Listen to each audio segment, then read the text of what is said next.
I want someone to give this man a medal. This man deserves a medal. Here's a voter confronting Elizabeth Warren about her student loan forgiveness plan, and I love everything that he has to say. Listen to this. I just want to ask one question. My daughter's getting out of school. I've saved all my money. She doesn't have any student loans. Am I going to get my money back? Of course not. So you're going to pay for people who didn't save any money, and those of us that did the right thing get screwed. No, it's not anybody got screwed. When we Of started, course we did. My buddy had fun, bought a car, went on vacations. I saved my money. He made more than I did. But I worked a double shift, worked extra. My daughter's worksheet is 10. So you're laughing. Yeah, that's exactly what you're doing. We did the right thing, and we get screwed. I appreciate That's it. all right. So it might have been a little hard to hear over the din of the crowd noise. What he was saying is that he paid for his daughter's college. He worked a double shift. He made a lot of sacrifices. And he wants to know if he's going to get his money back under her plan. And her answer was, I loved her answer. Her answer was not just no. Her answer was, of course not. Of course not. No, this isn't about you. We're not trying to help you out. No. Now, as we've been talking about on this show, there is no response to his point.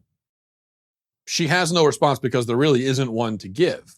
There is no morally coherent rebuttal to his argument. He's saying, I'm financially hurting now because of the sacrifices that I made to pay for my daughter's college. I'm out that money.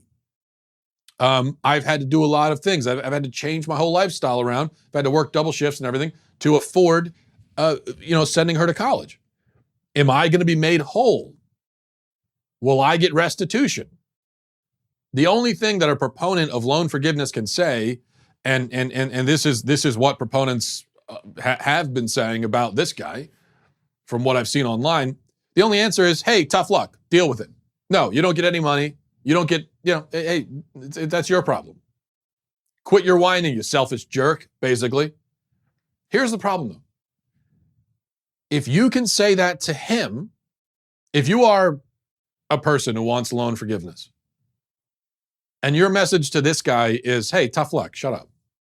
You don't get your money back. Go cry about it, you whiner. If that's your answer to him,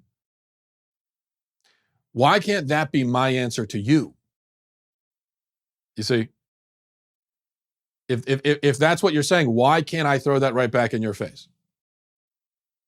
Why is it tough luck for him and not for you? Why is tough luck such a terrible and evil thing for me to say to you? But you could say it to him.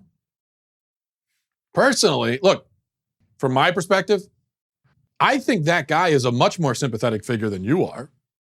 If you're somebody who has loans and you're clamoring for loan forgiveness, because for the simple fact that he actually fulfilled his financial obligations, this whole idea of forgiveness wasn't his idea. He wasn't the one clamoring for it. All he's saying is, hey, if we're doing this, then what about me? I just find that to be a much more sympathetic position to be in, as opposed to somebody who signed on the dotted line, accepted the loans, went to college, got the education, and then immediately started crying they don't want to pay it back. That to me is just not very sympathetic. So if you have this harsh, dismissive answer to this guy, then I think that you've opened yourself up to the same sort of answer. And of course, we have the additional problem, as we discussed a few shows ago, of people with other forms of debt. Why not forgive theirs? So you create all these problems, all these unanswerable questions when you start picking arbitrary winners and losers and forgiving some people their financial obligations, but not others. So what's the solution? Well, how about this? This is my solution. And this is what I would say to that guy. We forgive nobody's debt. Not mine, not yours, not anybody's. Every adult is expected to settle their debts, live with the choices they made, and in the future, to stop the bleeding, as I have advocated many times, we start encouraging better choices. And some of those choices are going to be like, don't go to college, maybe. There are a lot of people in college who don't need to be there. A lot of people with a college education who don't need it. And that's just insult to injury, right? When you're paying back a loan and you've got all this debt and you're not even using the education.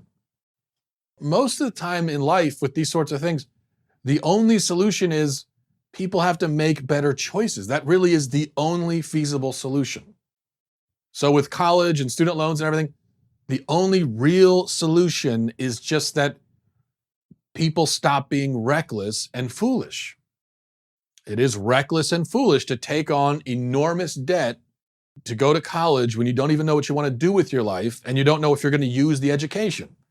Now, if you do know what you want to do and you have a certain plan and you know you need the education in order to achieve your goals, then that's not reckless. That's a risk, but it's a calculated, smart risk.